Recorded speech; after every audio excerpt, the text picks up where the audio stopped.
Après 2 mois d'activité suspendue suite à la pandémie de coronavirus, Zanzibar est désormais ouvert au tourisme et aux voyages internationaux. Les autorités tanzaniennes de Zanzibar ont annoncé samedi 6 juin la réouverture des activités touristiques après leur fermeture à la suite de l'épidémie de Covid-19. Zanzibar a aujourd'hui ouvert ses activités touristiques à la normale pour les vols charters et les vols réguliers. Tous les voyageurs devraient détenir une assurance médicale. Ils doivent suivre des directives strictes sur la prévention du Covid-19 imposées par les autorités sanitaires. Les voyageurs arrivant subiront un dépistage au point d'entrée et ceux trouvés présentant des symptômes seront envoyés dans un centre d'isolement désigné pour d'autres tests.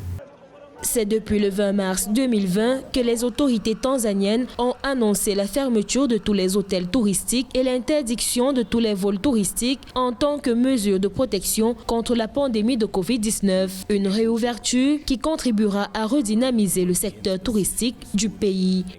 Du point de vue économique, je pense que la reprise de l'aéroport de la Tanzanie, ça permettra d'attirer des investisseurs. Ça permettra en fait de générer en fait un surplus d'investissement et peut-être de rattraper une partie du retard économique qui a été dû par l'épidémie du coronavirus. Des gens qui viennent, qui créent des emplois et surtout que les pays comme la Tanzanie sont des pays qui dépendent un peu des économies extérieures. Donc ça permettrait vraiment de relancer la croissance économique du pays.